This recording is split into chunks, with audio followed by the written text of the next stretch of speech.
আব্বা তোমার একটা কথা জিগাই। কি কথা আব্বা? জিগাও। আব্বা তুমি আঙ্গর আম্মারে কি দিকে বিয়া করছিলা? ও তোর আম্মার যে গালে একটা তিল আছে না, ওই তিল্লা দিকা তোর আম্মারে বিয়া করছিলাম। এই ছোট্ট একটা বস্তুর লেগে তুমি বুঝতে একটা সমস্যা আঙ্গর বাড়িতে আনলা। কিরা তুই বলে আবারও বিয়া করবি? হ্যাঁ করমু। এই পর্যন্ত 5টা বিয়া করছি, একটা বাচ্চা দিতে পারে না। আরে বলো, তোর গ্যাসের বোতলে গ্যাস না থাকলে তোর বারবার চুলা পাল্টায় লাভ আছে?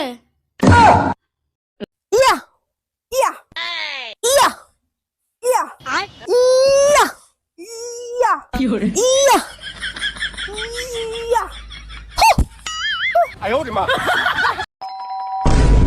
এই তাড়াতাড়ি পালো, আমার বর এসে গেছে। তাড়াতাড়ি পালো, আমার বর এসে গেছে।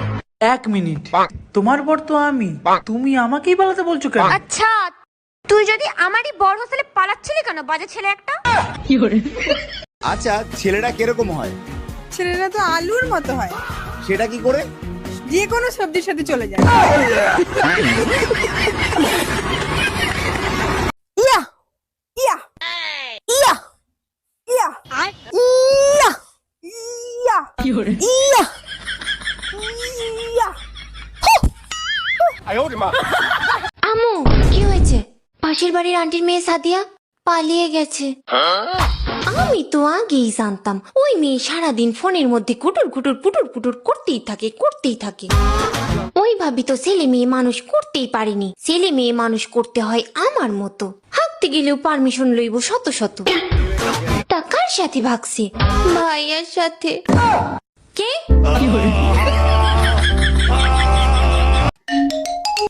হ্যালো, জানো বেবি, তোমার জন্য একটা সুসংবাদ আছে, শুনলে খুশিতে পাগল হয়ে যাবা। তোমারে বিয়ে করে আধা পাগল হয়ে বিদেশ পড়ে আছি, এখন কি ফুল পাগল বানাইতে চাও? আরে শোনো না, আমি না প্রেগনেন্ট, তুমি না বাবা হতে চলেছো। এইটা কেমনে সম্ভব? 2 বছর ধরে আমি বিদেশ, তুমি প্রেগনেন্ট হইলে কি করে? তুমিই তো বলে গেছিলা কোনো কিছুর দরকার হলে পাশের বাড়ির বাইরে দিয়ে করে নিতে।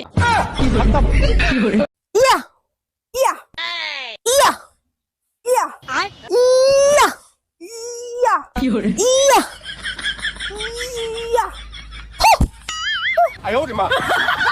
কালকে তুমি আমাকে ব্লক করছো কেন? তুমি আমাকে কালো বললা কেন? তো ব্লক করাতে ফর্সা হয়ে গেছো? আমি জীবনও ভালো হব না, কারণ আমি কখনো খারাপই ছিলাম না। ভাবি, শুনলাম এবার কোরবানি ঈদে নাকি ভাই গরুর ব্যবসা করবে। জি অরুণ ভাই, ঠিকই শুনছেন, এবার বুদ্ধি আমিই দিছি। ভাইয়ের বুদ্ধিতে তো সব হারাইছে, এবার আপনার বুদ্ধিতে কি বাড়িটা হারাবেন? এবার ব্যবসায় লস হবে না, কারণ কুরবানির গরুর সাথে গ্যাস সিলিন্ডার ফ্রি দেবো। ভাইজান, শুনলাম আপনি নাকি 2 লাখ টাকা দিয়ে কুরবানির গরু কিনছেন। জি ভাবি, ঠিকই শুনছেন, এই যে সামনে রাখা আছে অনেক সুন্দর না? এই গরুর দাম তো 50,000ও নাই, আপনি 2 লাখ দিয়ে কিনছেন কি দেখে? আরে ভাবি, গরুর চেহারা দেখে তো গরু কিনি নাই, পিছে তাকায় দেখেন ওর পাওয়ার ব্যাংক 2টা দেখে কিনছি।